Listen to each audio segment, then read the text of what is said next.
here I am sitting with people wearing spectacles. I'm the only one who's not wearing spectacles.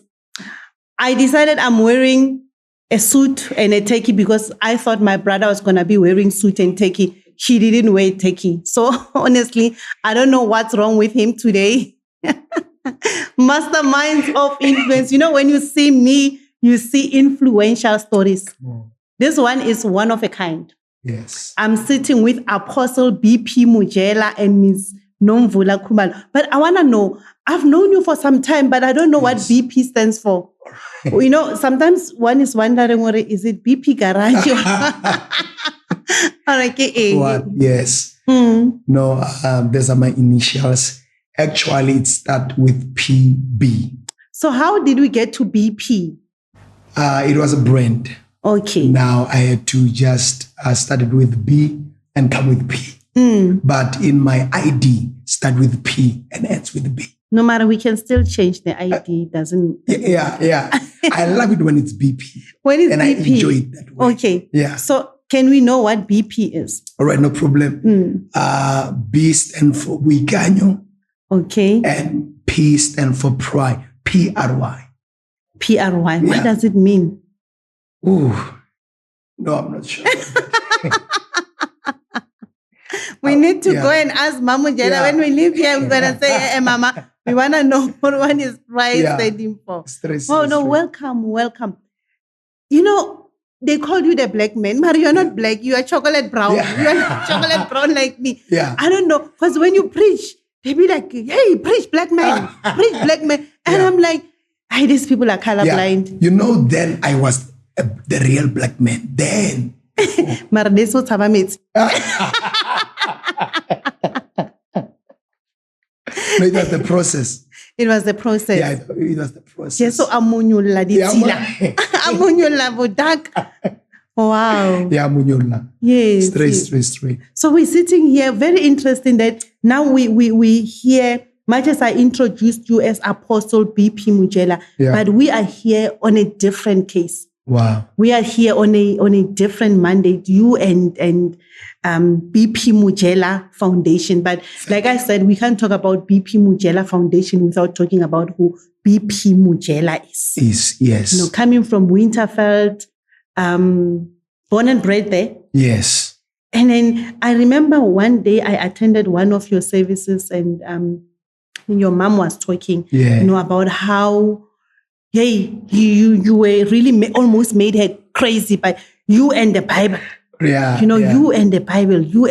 But then and I believe the community has seen you grow. Yes. Not only in years, but also growing in the things of the Lord. Most definitely. And then now your passion of the church with now the what we call one-on-one church. Yes. The beginning of beginnings. You with the community, your passion of the community. Yeah. So let's talk about the BP Mojela Foundation. What drove the beginning, the inception of BP Mojela Foundation? All right. Thank you. This is Apostle BP Mojela, all the way from Ministry of Christ International, where Christ is the King and we are all servants. And I will just like to say thank you for having me. It's a blessing to have you, to see you and to be here in this place. I really appreciate it. Now it's an honor. Now I want to just share with you a story about my background. Since I was young, I was so passionate about helping the less privileged since from school. Now, then there was a movement called Learners Christian Movement, LCM. Yes. Every time after the service, I was calling people who were less privileged. Say, please remain with the offering and with what I have, because I was selling some sweets and cymbals. Now, with the commission I had, now I was sharing with them. Wow. Now, yes, since from school, this started not now. My mother will attest. Even some of my clothes, we fought for that. I remember she spoke about something like that. Yeah, I gave away my clothes. If someone could come to me and say, man, I'm in this situation. I'm facing this kind of a situation. Hey, I was feeling so bad if I was unable to help. With whatever I have, I was going to make sure that I help that particular person. But let's go back a little bit. Sure. What kind of background do you come from? Right. Thank you. I was raised in a place called Makaunyan. It's in Winterfeld, 6th Road, in a village. I stayed there with my grandmother and with my mother and my siblings. Now, and my mother moved from Makaunyan when he was married to my stepfather, Mr. Mojela. She moved, to Block N and Soshanguve. And I stayed there for a period of 3 years with my grandmother. And it was not easy. It was tough. It was hard. Tough, sorry, in what sense? Financially. Financially. I'm not coming from a background of a family that which were financially stable. Yes. You know why I asked you? Because that's what I know. Coming from that kind of background. But now you're selling with a commission. Now you're sharing it with the others when you actually need that money. Thank you. Wow. Because I know the pain of being in need. You know, I say to people several times that there's a difference between a person speaking about poverty and people who have been in poverty. Now those who have experienced it. That's why people who give people wrong hopes is because of they don't know the pain of being in lack. And I thank God for the process that I went through. It humbled me. It channeled my attitude, my behavior, and that I may know how to portray myself even before before people, and to know how to behave. You know, sometimes when you have never went through the process, the process, the test of time. Now you don't know how to relate with people. You become vulnerable. But the process knows it has this capacity of humbling you and putting you in a place, in a sense, where you know how to interact and relate with people. Yes. No, that's interesting. And when did you start the ministry? I've started ministry from 2015, but as from 2011, I was doing my openness, evangelism crusades, preaching around Winterfell crusade. I started preaching from school when I was at grade 11. Grade 11 or grade 10. Doing openness, doing door-to-door now. And there was a group that which I've started. I was calling it discussion group cell. Every time when I come back from school, every 5 o'clock, now I was gathering young people in the community, sharing with them the word of the Lord. Now, and that's what I think. That's what shook my mother. That you're not studying she thought that no, you don't have time for books. You know, I was a young guy who was so driven, who was so passionate about the things of God. Every Friday, I was attending all night prayers. My mother knew that when they said there's a crusade down there, she knew that my son, I know that she's there. You know, I don't know, but I think it was the zeal. I was so zealous for the things of the Lord, you know. Now, and that thing, it came to a time where my mother had to stop it, to say, no, this must end now. This must stop now, because of this guy must focus in his books. She knew that I'm so wise, and she knew that the reason why I chose to do maths and science, she knew that I had brains, and she maybe expected so much from me, you know. Now, I don't blame her. You know, when you are a parent, you expect so much from your children. Now, but because of the call of God, now, I thank God that God came at the early stage of my life. Before I was exposed to many things, you see. I'm telling you. And there was a time where I set a program. I said, I will do more than 40 openness. And in the process of me doing those openness, it came to a time where the sound that I was using got damaged and everything. And I was supposed to preach with my mouth, just to stop right in the streets, to preach, shouting out loud, come to Jesus, come and be born again. And she said, she shared a story with me. I'm sorry. And she said, sometime I was traveling with a bus with my colleagues, and they said, no, is that not your son? I remember that story. Is that not your son on the street? And she said, I felt somehow. You know, I thank God so much. You know, sometimes my story encourages me that if I did not believe in what God has placed in my life, I'm telling you, I had many chances to stop and many opportunities and many reasons to stop because by then I was young. Under the guidance of my parents. And you know, when you are under the provision of your parents, whatever they say, you have no choice. You have no choice. Yeah, but to do it, you know. But I thank God when I was still at school, now God started to touch my teachers. Sometimes some two guys came at school and said, now we are looking for a guy here called Mojela. We are having these tender documents, and before we can go submit them, we want him just to pray for these documents. And my teacher was amazing. So no, wait a moment. Why you looking for this young guy? Yes. What is there about this guy? And they said to her, no, this guy is a man of God. God is using him mightily. Now, after that, my teacher came to me and said, are you a pastor? I said, no, I'm just a brother. And she said, no, please, I'm requesting that after school, can't you go with me? And I want you to pray for my house and pray for my children. I said, no, it's an honor, ma'am, to go with you. It's an honor. And we drove together. We went to a house. It was just right in Pretoria North at Clarina. And I prayed for her. Since from there, I'm telling you, she was connected to me. Wow. She helped me financially. She helped me with every need that I needed to pursue my call. And she even invited even other teachers. I know. So when you became the pastor of the teachers? Yeah. I became, you see. Yes. I became the pastor of all the teachers. Yeah. So through that, now you see God providing for you. Yes. But I believe it's also through that giving of your profit of the business. Yes, of the business. SMME in school. Yeah. So you were the business owner and the pastor in the school. And the reason why I stopped the reason why I started the business is because of my mother said, I want you today to choose between God and school. If you choose God, know that I will not give you anything. We've been there. Yeah. Hey, that night I was crying the whole night. It was painful, prophetess, that when we're growing up in the things of the Lord, we never had mentors. Even fathers who were fathers, I'm not speaking ill of them, but they were not there. Yeah, they were not there. They were not there. Yeah, they were not. That's why I say I had many reasons to speak. There was no one who could come and say, Mojela, please rise, stand. You will win. You will make it.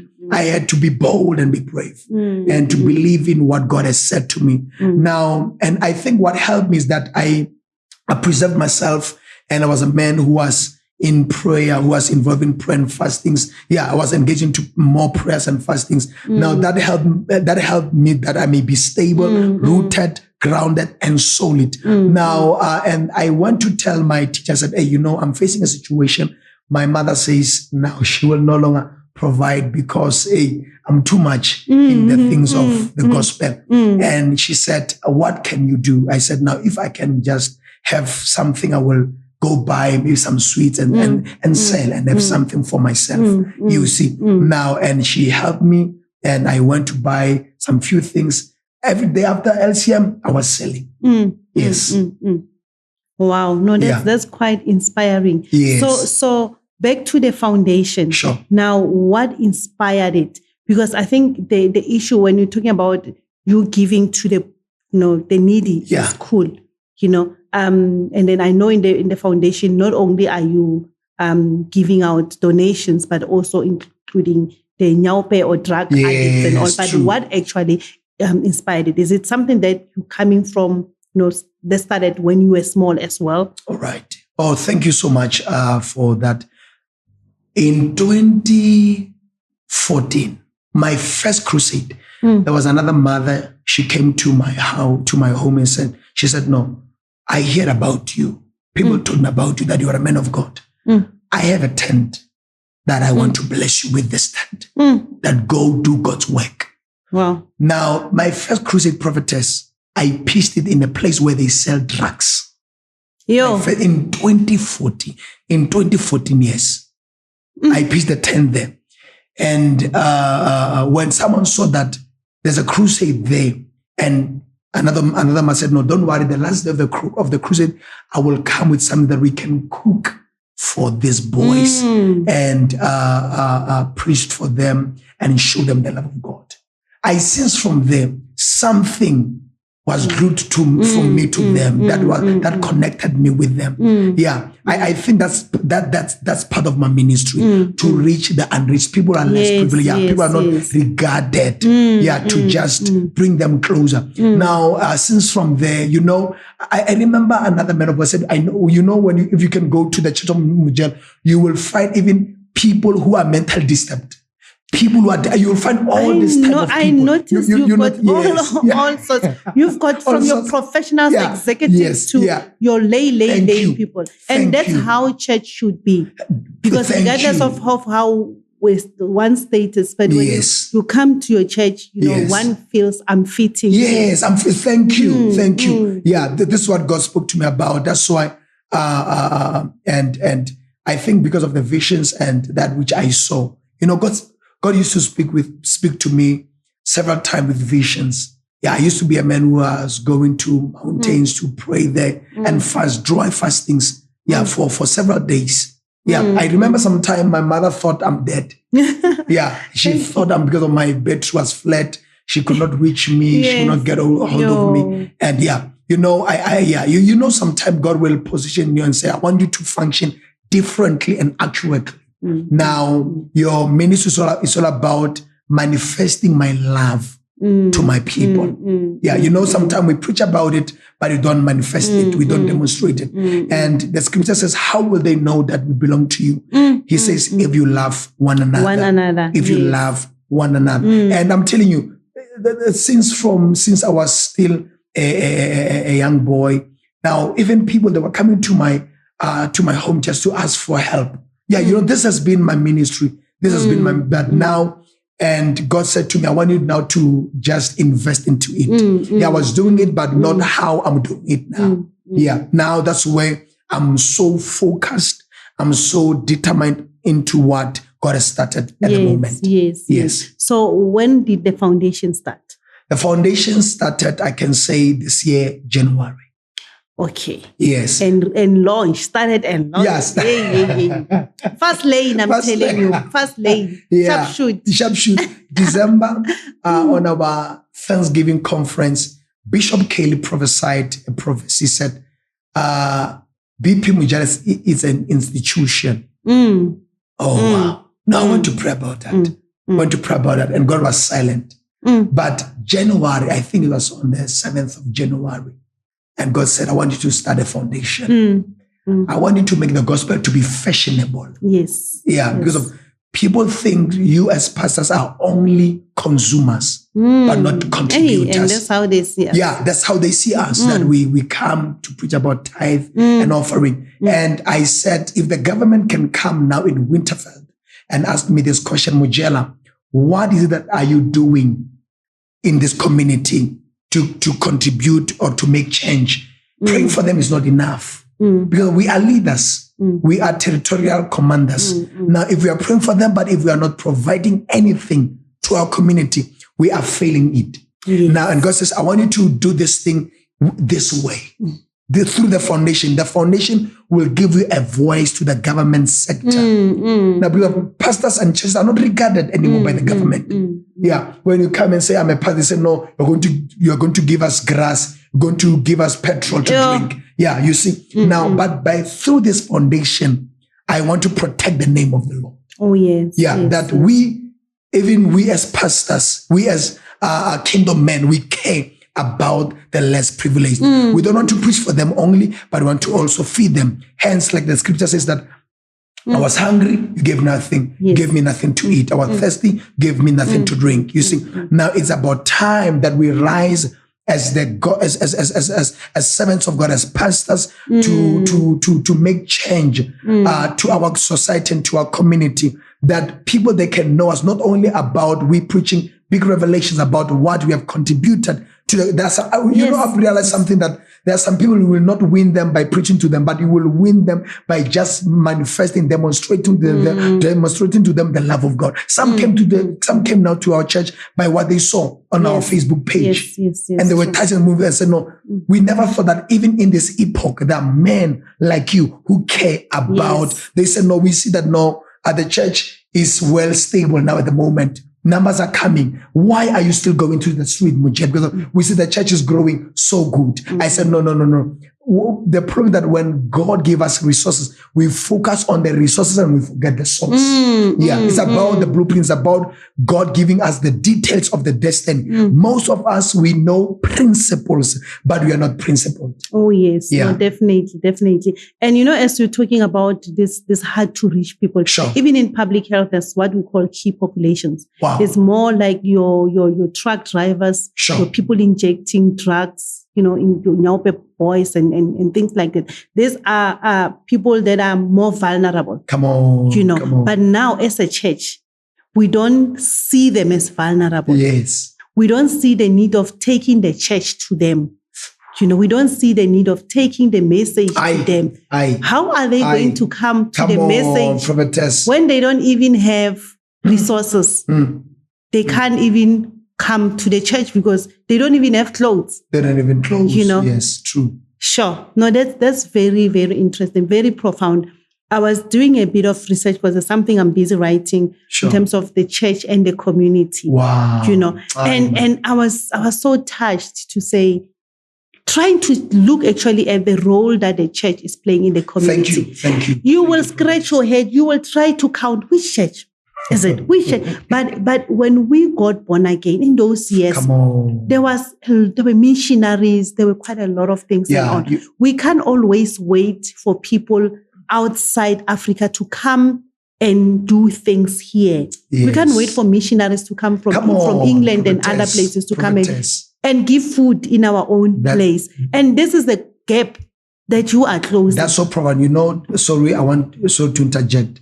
I want to say something. It's a problem to have a relationship with a gift, not with the giver of the gift. It's a problem again. Now I think our motive is wrong now. We are coming in ministry with wrong motives. We want to enrich ourselves. When a man of God comes into ministry, 3 months, they want to buy big cars. They want to stay in luxurious houses. Before it can build, you must build it. Yes. Now, yes. But it's a sabotage. Now you go visit ministries, and I'm sorry to say this. You see a pastor driving an AMG just in a small shack, a 2-pole church that is torn, a 2-pole There's tent an error that is torn. There is an error there. It's an error. It's about enriching ourselves. It's about enriching ourselves. We're not building God's house.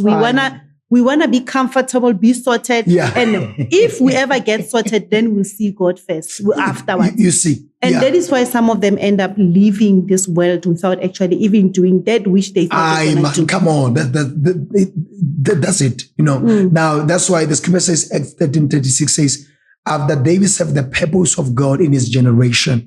Now, it's about us serving the purpose of God in our generation. It will be an error the day I die and my legacy dies. It will be an error.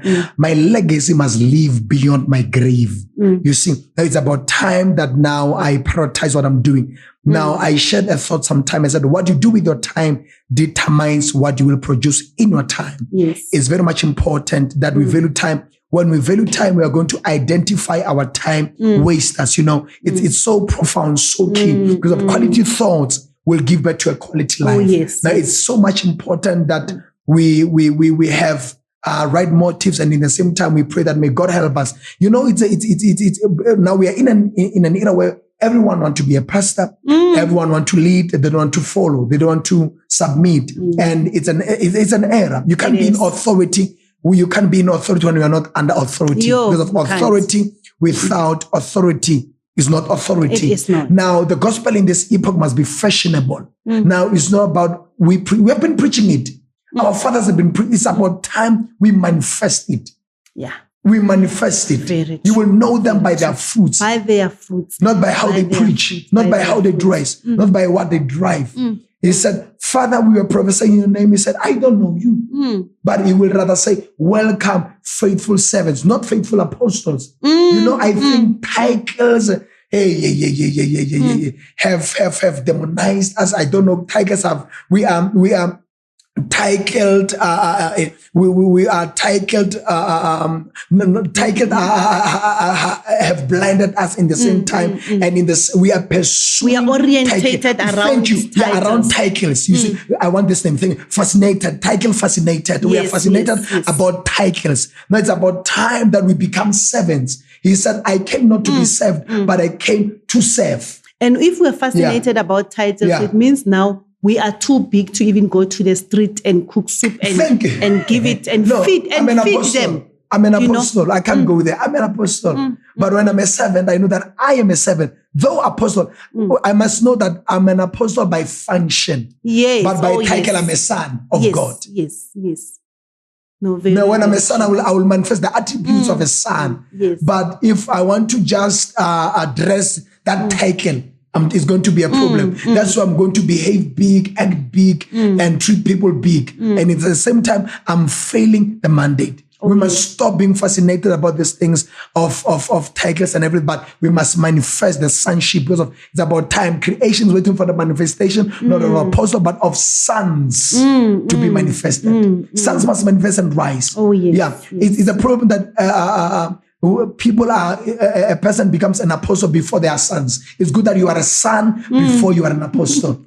Our father said you find an 18-year-old apostle. What are you apostling at the age of 18? What are you apostling at the age of 18? Yes. Yeah, you can't apostle your life. So we have got the associate director of BP Mojela Foundation, Ms. Nomvula Kumar. So I wonder, you tell us about the services, the activities of the foundation. What do you do exactly? What do we do exactly? Thank you so much for having me. It's a pleasure and an honor to be sitting next to my father in the same room with my father. BP Mojela Foundation, when my father first spoke about it, he spoke about it in church. And for some reason, after that, I think days after, I started speaking with God about it because it was very close to my heart. I always had the heart to work with people. So I prayed about it and like, God, may you please make my father to recognize that I can be fit enough to work along with him. And days after, I was obviously scared to approach him. So I went up to him like, hey, you know what? I'm just going to straight up say whatever that I need to say. And if I'm right, the right candidate, he will notice that. But before I could even finish my sentence, he said that actually, I wanted to speak to you about this foundation. I would love for you to come on board. And honestly, it was an honor. It was an honor. And from that day, we started working along with my father. The actual birth of BP Mojela was in January. And so far, BP Mojela Foundation has done a lot of things because we've introduced, for a period of 2 months, we've done so much. We've worked with youth plus minus 50 by unemployed youth. We've put them in training programs. More like your skills programs. Yes. And children, we've supplied them with stationery and school shoes. We're talking plus minus 40 children. Yes, and we've been working with communities and schools as well, because for now I think we've worked with 4 schools. And also we've been working so hard with the substance users. It has been a very difficult journey, but alongside my father, he makes everything to seem very easy, obviously, because this foundation is a faith-based foundation. So everything that we do it trusting the Lord. Come on. So my father does everything from his own pocket. And just recently we've started to say that if this thing is close to our heart, we also need to put in something. So far, we've introduced also the after-school program, which is very exciting. It's for free in Winterfeld. We've introduced the mathematics. Before you continue to the mathematics, in after-school program, what do you do? Because sometimes we understand these things, but others out there might not understand. What do you actually do in the afternoon? In our after-school program, we will help learners the grade 10s and 11s with homeworks. And also we will be helping them with maybe activities that they're struggling with, maybe chapters and years. And before exams, we will revise with them and try to see and find out how is it that we can, and we'll also monitor them because I think it's very exceptional for us to be working hand in hand with schools. It makes it very much easier for even parents at home to see their children like progressing further. So yeah, that's So particularly grade 10 and 11, the other grades you have not yet started. No, we haven't. Okay, and then where do they come? Do they come to the church? Yes, we've opened our church for the after school program. Yes. Wow. And then tell me about the substance abuse clients. Let me say, for lack of a better word, people. Yes, I've seen. You've got the drug injectors, you've got the Nyaope ones, you go there, you know. And I was very shocked with the other podcast that we had that there's different names. Like I was very, very shocked because we think, you know, it's drugs and cocaine, you leave it there, but there's just different names. And Joseph was saying each of them has got its own function. I was like, my goodness. So which ones have you actually come across? We came across Nyaope, Crystal. There's the new one, they call it green. Green? Yeah. That one, it takes you mad. Yeah. Strong one. So it's still new. Like still it's new. But do these people disclose where these things are coming from? Yeah, they do disclose. Now, when I was at Marawastad last week, Friday, the guy who's selling those drugs, he was just right here, listening to me, speaking to these guys. Yeah. Sure. Yeah, it's painful. And I went there with the mother of the boy that we went to fetch there. And she went to ask this guy, how are you feeling when you are selling this thing to these boys? I said, no, I'm not the one who came with this thing. I'm just selling it, but there are suppliers. But he says, but you have it now. So Yana is running business. They don't care whether they're ruining people's lives. The guy does not care. And you know what pains me? Those who sell these drugs, they don't take the substance. They don't take the substance. Actually, I've seen even in movies, those who are selling don't take. Because they understand the fatality. Yeah. My goodness. And the demon of drugs is so strong. That's why at the same time, I will stand to convert my prayers to saints that let them mention my name every time because of this is a serious demon. Demon. I'm telling you, prophetess. You know, there was a show that I used to watch now and then. It was on Mojela Foundation. Yeah, of the guy who was just going with police just to take drugs. And then they say it's X or something. Yes, Kolani. Yeah, but he was arrested. I don't know for what reason.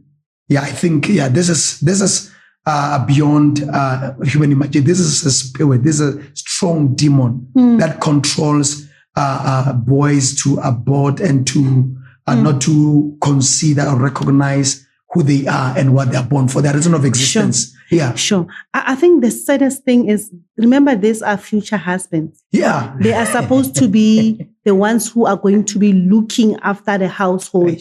They're supposed to be providers. They are supposed to be, you know, presidents and you know, they're supposed to be leaders. Yes. So I think this demon is here to make sure in future we don't have leaders. Yes. In future we don't have men. At the same time, you see, it kills men. It kills boys who are males who are carrying the male seed. And from the Bible, from Exodus, the devil's after the male seed. All the male children kill them.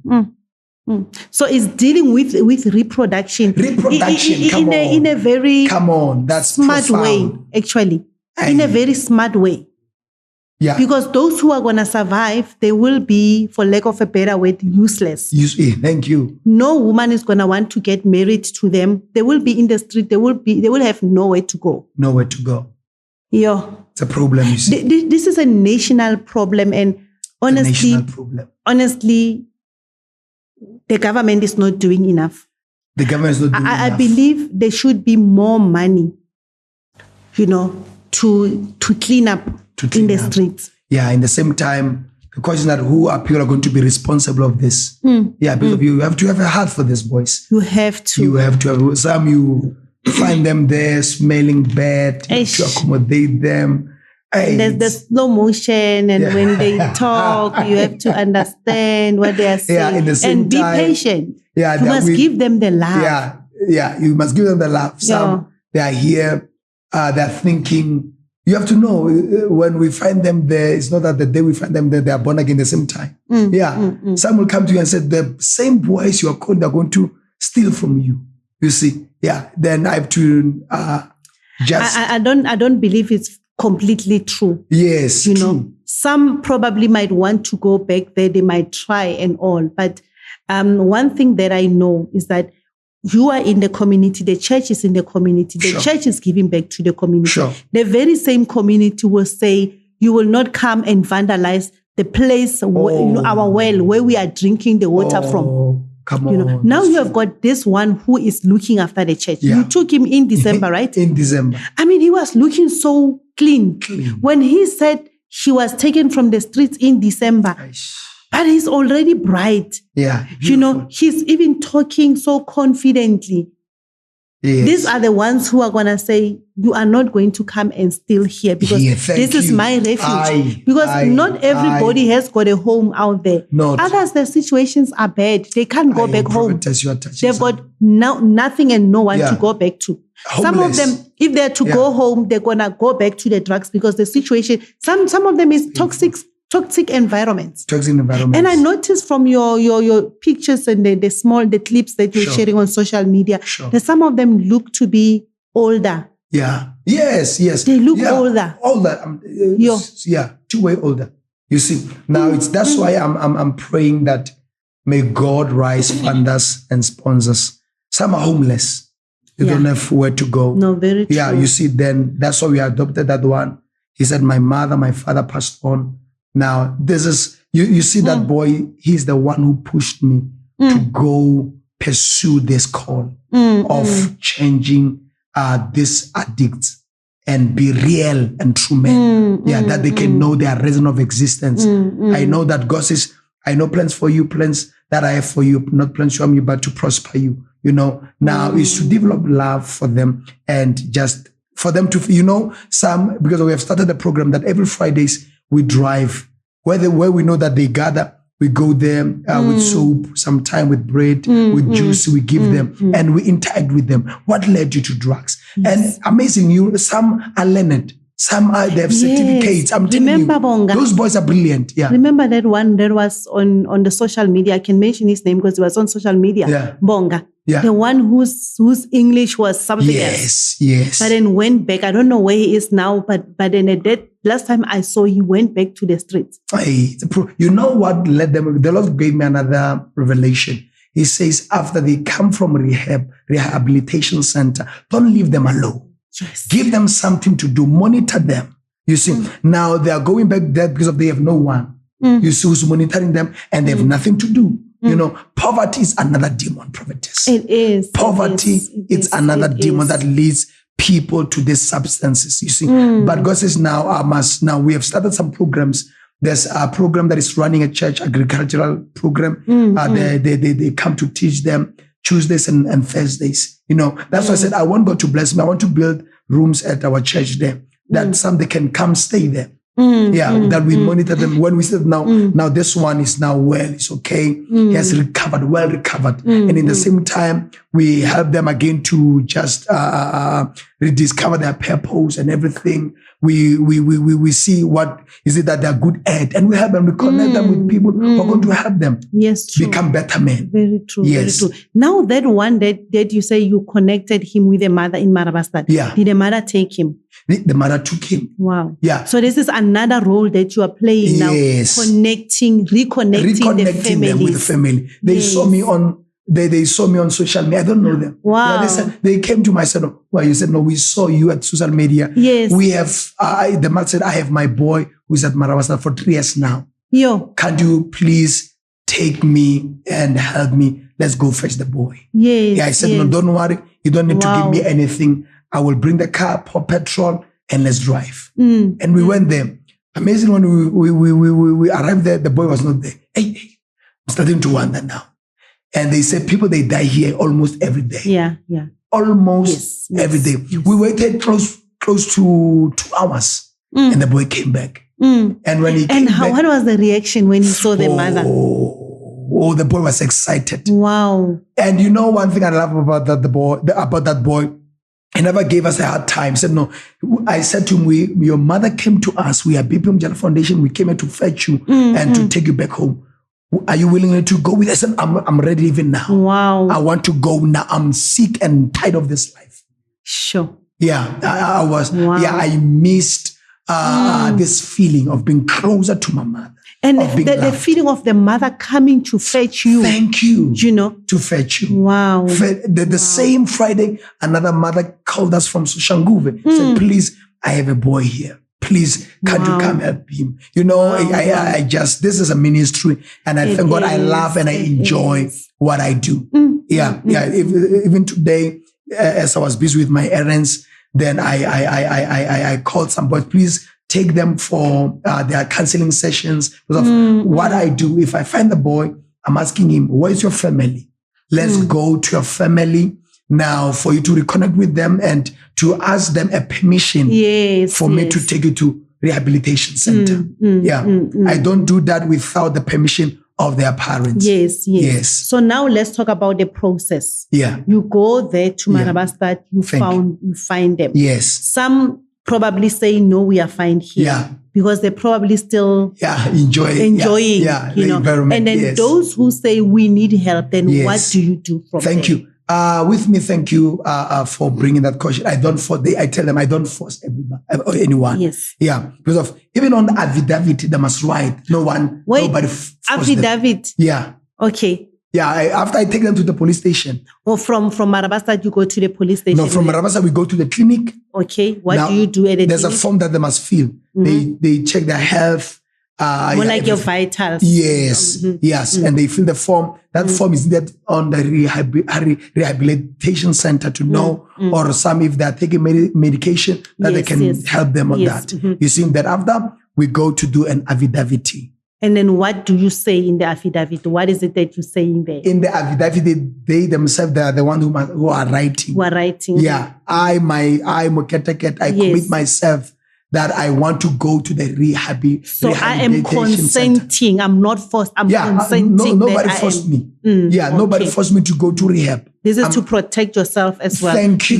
Because it's nice when you help, but should anything go wrong, the whole community will come and say, BP Mojela. Thank you. I did not force anyone. You see, now to come back to your question, now when we find them and if they say, we are interested, the first step, I take their names and their details. Some, unfortunately, they don't have phone number. They don't have cell phones. Then it's hard to reach how them. will they have it? Because I get it when they're not working. Like, honestly. Yeah, true. You see, they sell their cell phones. Now, then I set an appointment with them. I'm testing them. I'm saying to them, tomorrow this time, we're going to meet here. If they do come that time, in the place we agreed to meet. Now I know that they're serious. Yes. And the second step, I'm telling them, please, I want you to take me back. I want you to take me to your families. I want to know your families. And prophetess. Last week we went to another family. Another man said, hey, wait a moment. Sure. Please ask him to tell you where are my Tupperwares and everything. He took everything. All my pots and he took even my sound system. Hey, I had to say, Mama, sorry. Forgive him. And do we blame the mother? No, we don't. We don't blame the mother. They are going through a lot. And remember, some of them, they don't even have anyone to talk to. Yeah. Some are not even going to church. Some don't have anyone to relate to. Some are laughing stocks in the community. Some don't even have neighbors that they're talking to because they stole from home. Now they jumped next door. They jumped to the other houses. We don't blame them if they behave like this. We don't blame them. Sure. So how did you resolve it? Yeah, I had to maneuver away and come up with, develop a wisdom and say, to ask for forgiveness and to just, I think when they see them coming with me, and presenting who am I and showing them the videos of what I'm dealing with, it's much easier. It becomes easier. You are now the mediator between them and the family. And I tell the parent that don't blame them. This is a demon, a serious demon. I'm a pastor myself. I'll pray for them, and now I will monitor them. Yes, yeah, I will monitor them. You are here to help. To help them. Yeah. Now they're not on their own, but I'm with them now to help them to do the right thing. Yeah, you see, the reason why they do those things, I'm repeating, they don't have anyone who's going to monitor them and stand with them. Then have no one they are accountable to. Yeah, you see, now I take the full responsibility to say, I will make sure they do the right thing. So on top of everything, you're actually putting your head on the block for these people. For these people. Sure. For these people. Yeah. Another one called me something. I said, no, you know, sometimes some you find them, they did ridiculous things. Yeah. You have to bail them. Yeah. Another one, he committed another crime, and those guys came to say, we want our money, or else we take now your shoes. And they took their shoes. They took his shoes. I was supposed to go and bail those shoes back, to say, sorry, hey, take your money. Please give us the shoes. You see, that's why I said, hey, some, you will find them in deep things. They've committed deep, like serious crime. Serious crime. Yeah, if you are too judgmental, you can't deal with those boys. You can't work with them. Yeah, you have to come into their level and know the reason why they did those things. So in this period that you have been operating, have you ever come across one who is wanted? Yes, I came across, I came across one who's wanted, and even one who's still attending a court because he committed a certain crime. He's still under serious crime that which he has done. But now we are helping him just to do the right thing. Every month he's going to court just to sit and just see how can they resolve the matter. But we are helping him with the lawyers that they can just advocate for him. Okay, when we're done recording, I'll ask about the one wanted. I don't want to ask it here. No problem, yeah. Yes. Wow, it is so interesting that there is just so much happening. Yes. And we are in our comfortable homes. We think everything is rosy. Thank you. We think that the problems is not having money and not having a job and all, but there's serious things there. Thank you. They don't need only money. Yeah. And what they need, it needs prayer. It needs the church. It needs the church, and we must rise up and go to them. As just says, it's not those who are well who needs the doctor, but it's the sick that needs the doctor. I came not for those who are in good state, but I came for the lost sheep of Israel. This is our mandate. We are burdened with an honor, and we are honored with a burden to change lives and to touch lives. Very now true. This year, prophetess, I'm telling you my secret. I want to preach the gospel differently. Oh, yes. Differently. And we were talking with my daughter. I said, Dad, do you see this thing is growing? The viewership on social media is growing almost every day. People that are calling, people that are inboxing us, where are you? We want to come. We want to know, what can we help? Yes.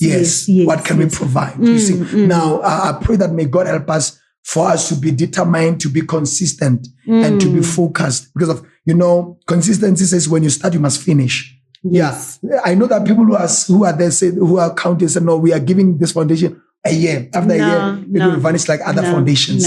Thank you, prophetess. It will not happen. Thank you, prophetess. Because this is not a business. It's not a business. It's a foundation. It's a foundation. And look, even if there is not going to be money to buy food, but we'll still go to the street and say, God still loves you. God still, the message. Thank you. You can take one bar of soap and cut it into half and say, this you can cover you guys for 2 days to bath. It is still you sharing the little that you have.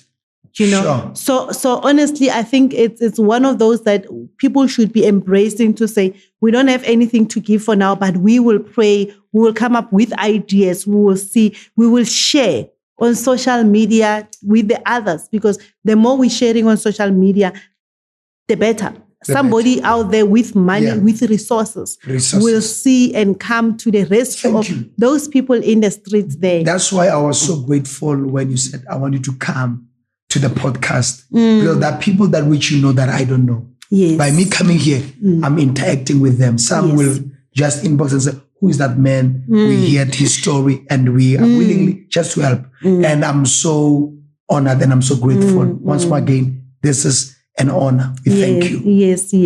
So from the affidavit in the police station, now that's when they go to rehab. That's now. But before they go to, they attend 2 sessions with social workers. Where from? Social workers from where? Social workers at NAVCOG.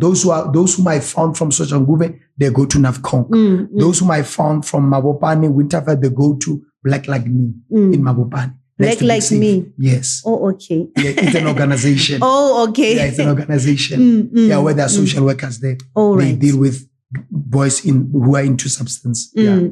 So the social workers, so these are the ones you are associating with. Yes. My work is I drive them on the day of the appointment. I drive them there and I wait for them and I drive them back home. Yeah, I have to. So in the middle of everything, the services that you have, the family, because you are a family man, you are a husband, you are a father. Thank you. Besides the church. Thank you. So now you've got to do this and drive and wait. Thank you to monitor them. That they may not run and go and just, you know that the enemy can whisper to their ears. Can whisper to say you better in the streets. Yes. Yes. So where are they in the middle from the time that you discover them to the second session now with the social workers? They are still at the streets. No, some when their parents said they can come back home, we take them back home. Now, at the moment, that's why I'm saying, Ash, I'm still praying and I'm hoping God to help me because of the rooms at our church now that's small. You know, we cannot even tomorrow. I don't know because of some. You're going to come back with some. We want to go back with you. I don't know where to take them. I pray God touch lives of people to say, we are here to help. Yes. Because we cannot just leave them just like that. But I do believe that he who started this work will surely put it to accomplish. Yes. Yeah, we will surely. It's not going to work if we want to change them and leave them in the same environment. No. Last night, around about 9 to 10, another boy calls me and said, hey, Pastor, can't you get me something? Yeah, my stomach is... You're starting to crack. Yeah, starting to crack. I said, no, man, be strong, man. Be strong. Let me pray with you. But tomorrow I will see what to get for you. Some must just get for them the methadones and What is a methadone? A methadone is, they say it's what they take for them not to crave that drug. Yes. It helps them not to crave the drug. Sure. So I see the relationship that you are building with them as well to say, trust me, I'm going to walk this journey with you. Because look, the fact that you are driving them and waiting for them there, you are walking the journey with them. Walking the journey with them. Yes, you are walking the journey with them. So after the second session, with the social workers, so it's more like of preparation of the mind. Yeah, they're preparing them going for the rehab to the rehab. So now they go to the rehab. Now they go after, now after they go to the rehab for 6 weeks. For 6 weeks. Yeah, for 6 weeks. And so far, do you have any graduates? Yeah, that guy who stays as just Temba. Yes, Temba, it's always a graduate. Yes. Temba's a graduate. He's the one who's motivating them also again. Which is nice. Yeah, another one said to me, I said, no, I can do the rehab here at church. Temba said, no, you have to go there. He wants to do rehab at church. Yeah. Which is nice also. Which is nice also because he's seeing church as a safe haven, as a place of refuge. Yes, as a place the problem that we don't have those that which they give them. Yeah, it's unfortunately that you can't do it there. But the fact that he's saying it means this is a safe space. Yes. I'm not going to be judged here. He knows at church there are people in and out any day. Thank you. So they feel if I'm here, no one is going to judge me. No one. And tomorrow I'm going to meet another guy. He saw the work that we are doing. He said, me, I did not go to rehab. I myself, I had to make up my mind to do my own rehab, to rehabilitate myself. I said, wow, amazing. I said, no, I had to make up. Because this thing is in the mind. It is in the mind as well. Battlefield is in the mind. Yes. Yeah. To help them how to rehabilitate it from the mind. the moment it's out of the mind, it's out, it's gone. You are just left with cramps and everything, but they last only for 2 weeks. You know, there's a church in Hebron. They call it no smoking church. Yeah. Joseph said he was there. The one for the previous there they chain them there. They chain them. Yeah, with laws and everything. Yeah. And they give them nothing, no treatment, nothing. Food only. They cry all day long. So which rehabs do you use? The rehab that we are using is at Randfontein. Randfontein, yeah, there. Yes, thank you. Sure. Yes. And then how do they get there? They transport them from the sessions where they attend. They transport them there. The social workers. Yeah, the social workers provide transportation and just to take them to the rehabilitation center. But also we can drive to see where they are and visit them. Oh, you do that yes. also. Wow. So you're not saying you're going to rehab, I'm leaving you there. Yes. We don't want them to feel that we have abandoned them. Yes. So basically you like, I'm adopting you into the family. Into the family. BP Mojela Foundation family. Thank you. That's why your non-volas are here, because I cannot do everything alone. Definitely. Because as it is growing, you need to record. Have you started recording the services? You need different tools, the source documents and tools to record, because when someone wants to fund, others will look at social media and fund, but there are others who have to be accountable to somebody. They will need evidence, even if they are saying it, but they will need evidence in writing, to say, we are giving BP Mojela Foundation this amount of money based on this services that they are doing. Yes. And again, we want to announce that the foundation is registered. Yes. As an NPO, right? Yes. It's well registered for those who want to come to fund us. Yes. Yeah. So is it part of the PBOs, like the public benefit organization? Yes, someone told me about that. Have you registered it there? No. I mean, the process of it, yes, someone told me about that. Yes, that will be quite nice to do it that way. Yes, it helps others to be exempted from tax. To be exempted from tax. Yes. So which is it becomes easier for people to give, because they know when they do the returns, when the SARS opens, when you do the returns, then there's a certificate that BP Mojela Foundation has to give to me. Yeah. And then when I do my returns, then I will disclose that even the amount that I have given, and I attach the certificate, then there's going to be what you call a rebate, certain amount of money that I'm getting back. Sure. It basically boosts, like you're giving 10,000 rands and maybe you're going to get 5,000 rands back. Yeah. So basically you've given 5,000 rands. Wow. So which is good. But now, the other people who are working, I want us to go into the other services, like your homeworks, into detail, the tutoring part and the tutors you're looking for. But now I want to know which other positions do you have, the people that are currently working, including volunteers, the people who are currently assisting in BP Mojela Foundation. Because I saw during the launch, you had quite a number of them there, of the people who are part of BP Mojela Foundation. Our team, yes. Yes. Yeah. So who do you have? The people that you go with to the team, we can give Nomvula an opportunity for that. Okay. Because we've recently started the after school program, we were just working as the team. But we've recently posted that we're looking for volunteers. Anyone who is willing to volunteer and come just two times in a week for 3 hours, just to help, to give back to the community, which I believe it will be very beautiful. Yes.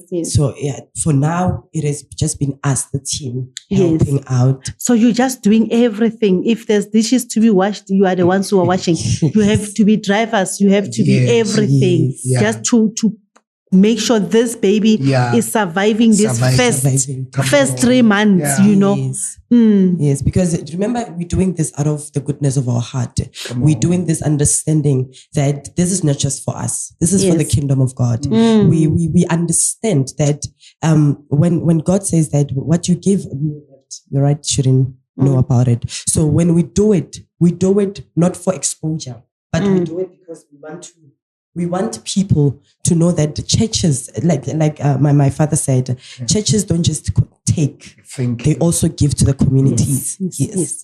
So we actually are telling the world a different perspective of the church. True. We're telling the world to say, look, as the church, our role is also to feed. Our role is also to bring back hope in different ways. Yeah. For those who are, substance abusers, those who have got children at school but they don't have shoes, we are here to close that role. Yes. But one very interesting thing is, look, as the Church of Christ Ministries International alone, without funders, you can only do a handful. Thank you. But with funders, you can actually go nationally. You can actually go to every province, every city, everywhere, because you can expand. But what I like is you don't have to be a member of the church to be a volunteer, isn't it? Maybe I'm saying what is wrong. Isn't it so? That's profound, yes. You don't have to be even born again to give. Yes. Or even to come and say, I've seen men of God, you are going to Marabasat, I'm going with you. You need to have a heart for the community, you actually. Need to have a heart for the community. And the other thing also is, we are tired of crime. We are tired of some people will say, these people are annoying me, these Nyaope people are annoying me. We are tired of seeing them. So now let's hold hands, get rid of them from the streets by making sure we are partnering, we are giving money, we are being available, availing ourselves to go with BP Mojela Foundation to the streets to say, I'm going to help you take these people to rehab, take them back to their homes. That's the only way we are not going to see these people. Because one thing also I've learned from Joseph with the previous episode, with the other episode that we had, was when he was saying that it is not some of them, or he was not stealing because it was something that was in him. He had no other means of getting the substance. So the only thing was for him to steal. But because stealing was not in him, he started at home. A lot of people who steal, who are professionals, they don't do it at home. No, they do it out there. Yes. So he had to start at home until he couldn't do it at home. And then he started going outside. So for us to make sure we are reducing the house breakings and the people who are snatching our bags and all, we need to now go to the streets. We feed these people. We get them out of the streets. And just to add on that, that's why for some of them, we are empowering them. Like you said, we've had people approach us that they want to employ maybe 10 guys. And then they would ask us if we know any. So for us we don't go outside. We take from the very same people that we've taken from the streets, those that we've got the green light that they are now ready to face the world. Yes. Because substance users, we can't just take them and place them in an environment like that. They have to be rehabilitated. Yes, we have to get the green light first. And then after that, that's when we take them to the particular organizations. Yes. So that is the advert that you put on Facebook. Yes. Right, in Mokopane. Yes. Wow. Yes. So now it's more like you are a channel now, a train for job creation as well. Because now people are looking at you and they be like, okay, I can't fund.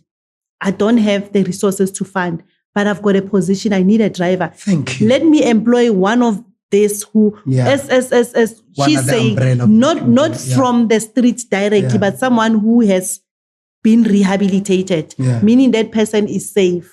The substance is out of the system.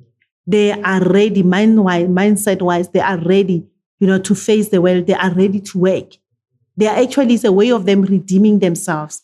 And we have to embrace them now back to society, to say, you have done what a man should do, to rehabilitate. But now talking about that, do we have women? Because we're talking about men. Yeah, have you met when we met women? Yeah, women, they're not that much, but they are there. Only few. And what is the in terms of them, mostly what are the reasons they're in the streets? Yeah, you know, with our, I'm going to give this opinion because of I've never dealt with women. Most cases I'm dealing with are for or only for males, only not for women. Pastor Maria is coming on next Friday. Pastor Maria is going to Marabastad. To deal with women. To deal with women. I think women, I can suggest maybe it's pressure from home that led them there. And you know, with women, it's painful because of these guys that are sleeping with these women. All these guys. Yeah. Some that just go in there just for these boys to sleep with them and they give them maybe 15 rand or 20 rand. Yeah. All of them. Imagine in a day, 10 boys slept with you.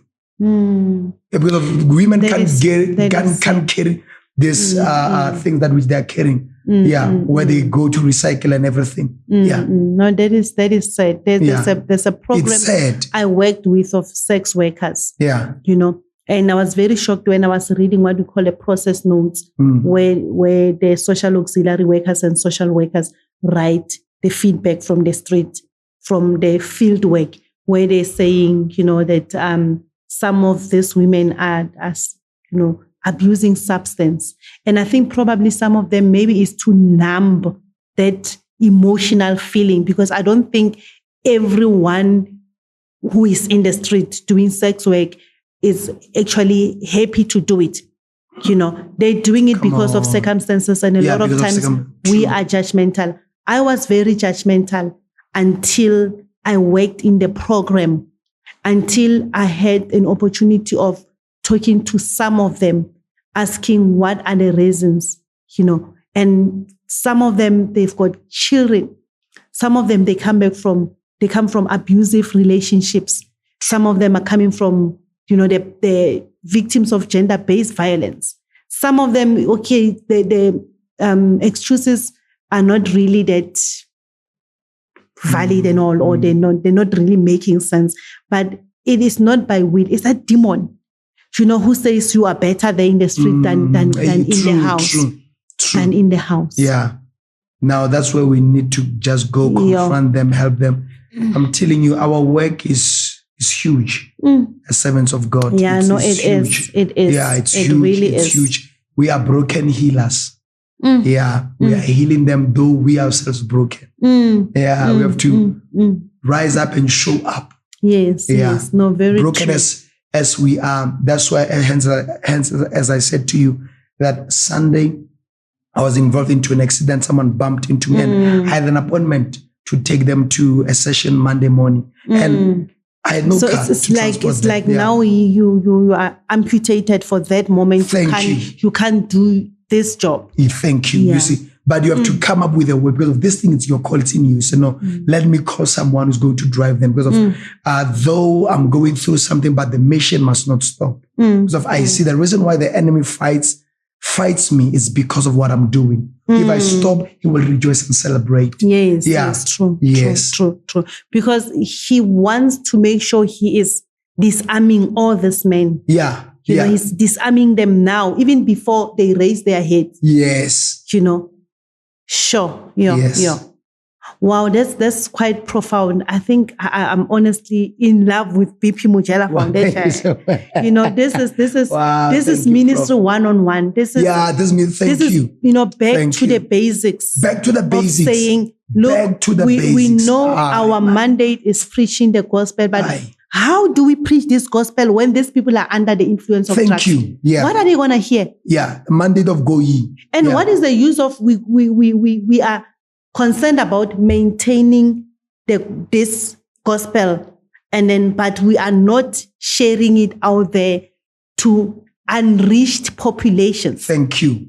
It's about time that now we come out of the box. We come out of the church walls. We go there to share with them the love of God, to share with them how much God cares for them, that they can just see how much that we are concerned about them. It's that's why, and it's so encouraging. I received some messages from other pastors. They are so encouraged, grateful. I saw on Facebook. Want to come, tomorrow. It's an honor. You see, now that's why I said we are trailblazers. We are pioneers. Now we show them that now not only Sunday in the pulpit. Yeah, there are pulpits all over here. You see. Now tomorrow I'm going to rise to erect and to rise a pulpit and an altar in Marabastad. And Marabastad is a womb. Oh, it's yes, a womb. it is. Yeah, it's a womb. Yeah, that's where there are a lot of majority of guys who are into substance. We're going to find them there. And tomorrow, people are going to deal with not only, we're not going to preach only to boys who are into substance, prostitutes. Yes. Drug, those who are into alcohol. Yeah, another lady approached me and said, no, I have a problem of alcohol. I can't spend a day without consuming alcohol. Yeah. Sure. Yes, you see. Now the spot where we are going, I'm telling you, is the right spot. Those who are into drugs, alcohol, prostitute, going to help them. The taxi drivers also. Yes, true. Yeah. And I mean, Marabastad, from the time I was growing up, Marabastad has not been a safe place. Yeah, no, it's not. So meaning that now it's actually even worse because the people who are staying there are hungry people. It's even worse. You know, I went last week, when I approached, there were many. Another guy stopped me and said, "No, don't go there. These boys, they will take your phone, they will take your money." And he became skeptical. Said, "Hey, what are you meaning, sir?" And something came to me and said, "This is your call." And go there, they will listen to go there, speak to them, they will listen to you. If you run away from them, who will help them? Who will help them? Yeah, when I approached them, I said, no. And I said, guys, let me tell you who am I. My name is Apostle BP Mojela. I'm here to help you. And they looked at me and said, you helping us about what? I want to help you and take you to rehab. Because if I see that you are struggling, they say, Mo, please, man, do help us. Some came to us and said, no, we want to leave this thing. You see. But we don't have anyone who's going to help us and take us there. I said, no, come. I have a rehab that which I can take you to and you don't need to pay even anything. What we want is you. We just want you. We're going to pay all these things. Whatever is needed, we're going to cater it. But we need you. Yes. Wow. That's quite so profound. Yeah. So when you go there, do you have so far anyone who's funding in terms of the transportation, anything that you leave with them? All right. Thank you so much. That's why I said now, hence as he has just elaborated that now I was funding this from my account, from my money, from my pockets now. But we thank God that the team, your non-volers, and others in our team, when they have something, they say, no, let's contribute towards the project. You see, now, just like yesterday, I said something and I thank God there was a man in the church said, no, tomorrow I have a project. I must go to Marabastad. And all my cars are broken. All my 3 cars, I have 3 cars, those are which are broken. Don't have a car at the moment. Now, one it was involved into an accident Sunday. Yeah. And another man came to say, no, Murti, please. I hear you speaking about you have a program in Marabastad. I will bring my car.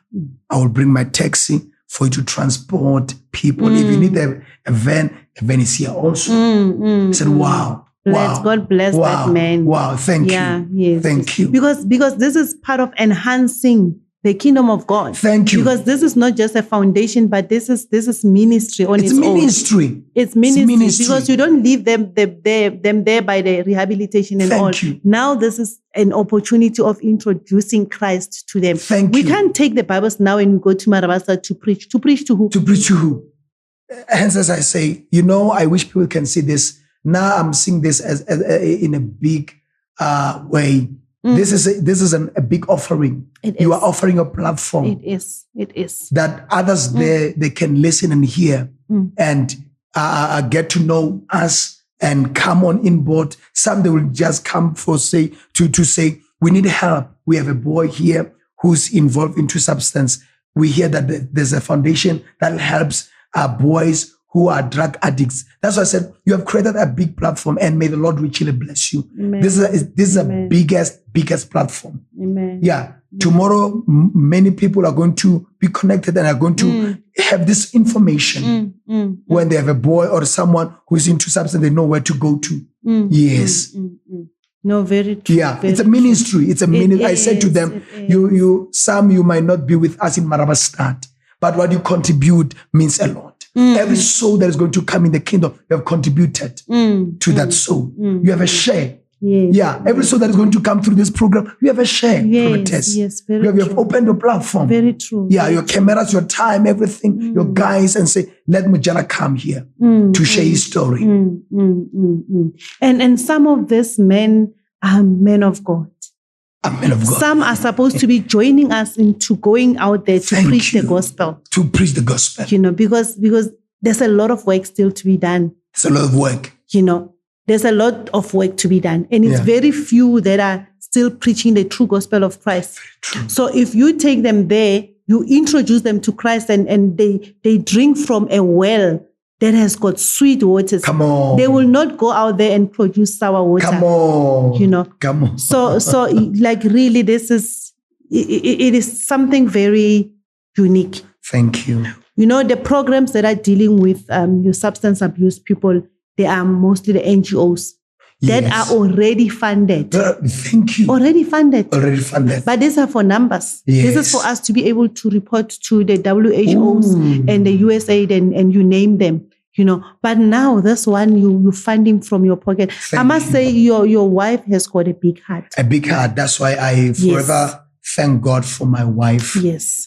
Because of she's not a burden, but she's a blessing. Yes. She knows how much I value her, prioritize her, that I was not going to be the man I am if it was not of her. No, very she's not true. toxic. She's just a blessing. She's a sweet water. Because she would have easily said, look, the money, I understand. I understand you want to do this. Yeah. Let's get the church to fund this, but not with the money for my children. Yes, thank you. And sometimes she knows how much, and sometimes we are sacrificing engagement that we're supposed to be doing in the family. We stop them just for this to work and to rise and to shape up. You see, that's why I said no. We thank God so much. And let me say, I thank God so much. Bishop Kelly sometime preached something. He said, I will not thank God for the food that was cooked by my wife.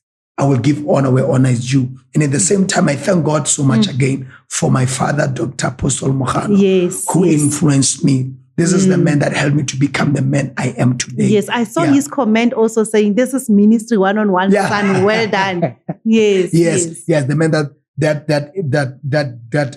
guides me with wisdom, the man that covers me, the man that prays for me.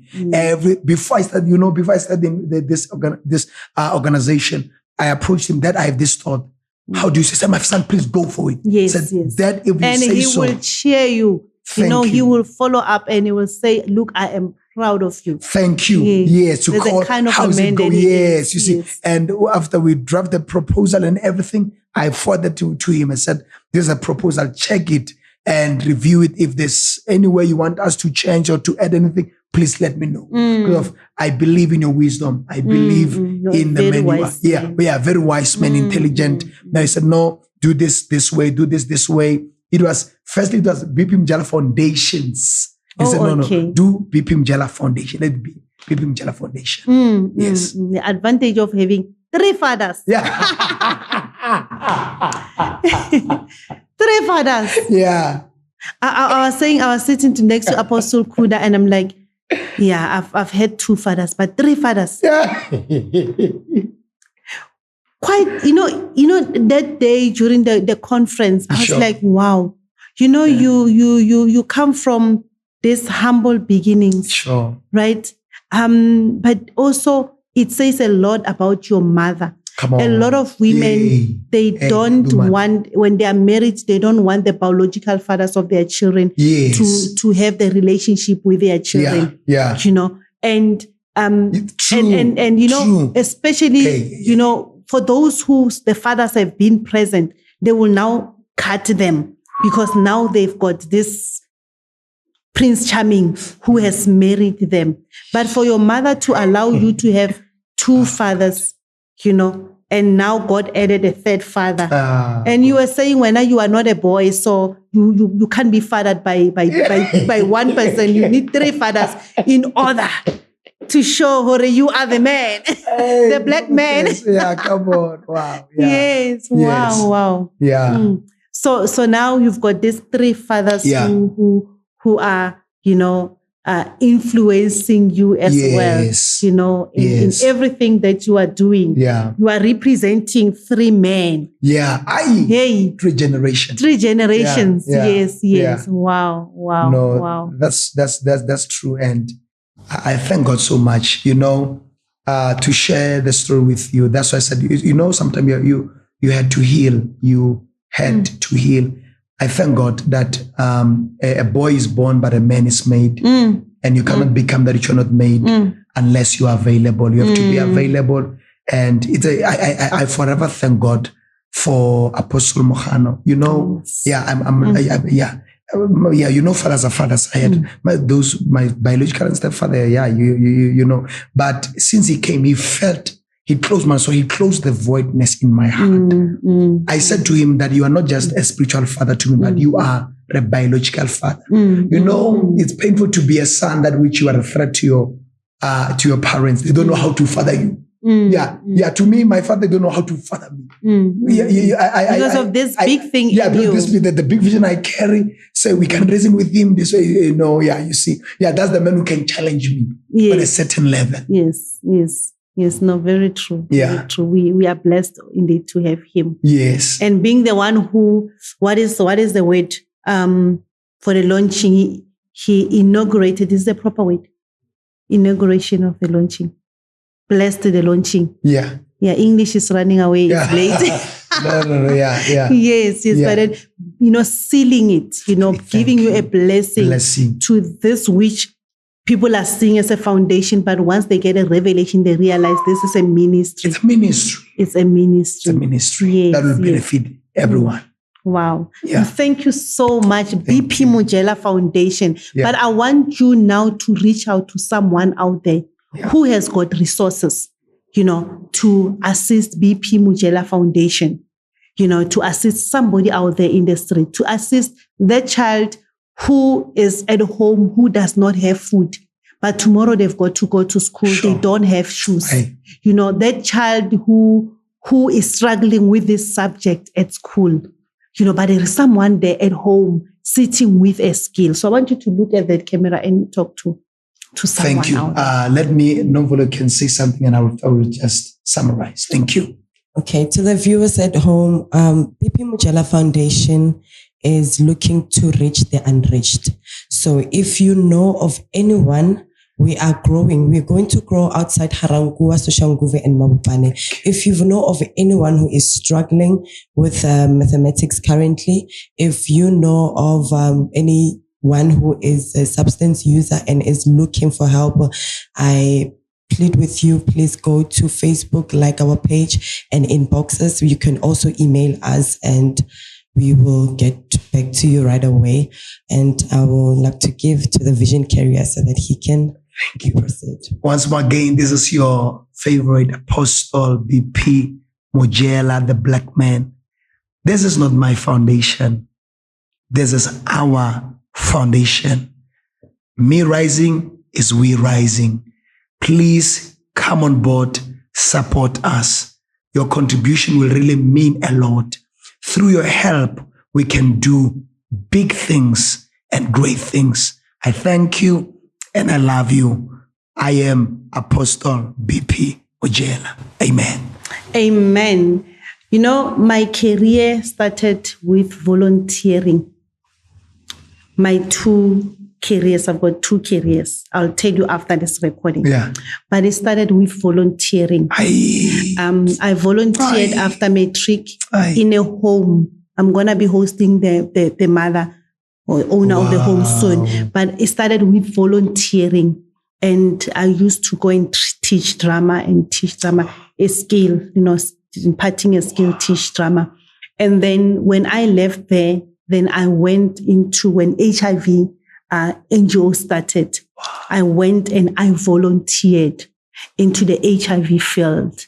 I was volunteering, working from home to Hebron Clinic every single day for a full 3 years. Sure. For a full 3 years. 3 years. And then that's how doors started opening.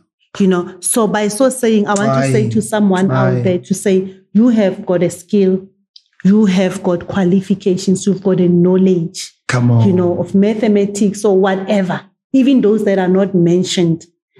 With your skill, you can help someone out there. But remember, another thing is, as you're volunteering, you are learning, you are at home, you're not working, but you need a job. Sure. Come volunteer. You add the skill in your CV. No one is going to take the skill from you. Tomorrow, you're going to look for a job somewhere and you're going to need this reference from BP Mojela Foundation. That's how I started. That's how I started my working, yes, it's how I started. Instead of just staying home with a skill, even if you don't have a skill, you can come and you ask, what is it that you can do? Together, you can make BP Mojela Foundation something better. All of us, we can contribute with something, And as you have heard for yourself, the black man, Apostle BP Mojela from BP Mojela Foundation, the visionary, and Miss Nomvula Kumalo, thank you so much for being my special guest with the glasses, the gogolo. Wow. Thank you so much. Thank you. This is Masterminds of Influence. I'm Megin Dombiwa Kamashaole, and it was a pleasure to be with you again today. Until next time, God bless you. Goodbye.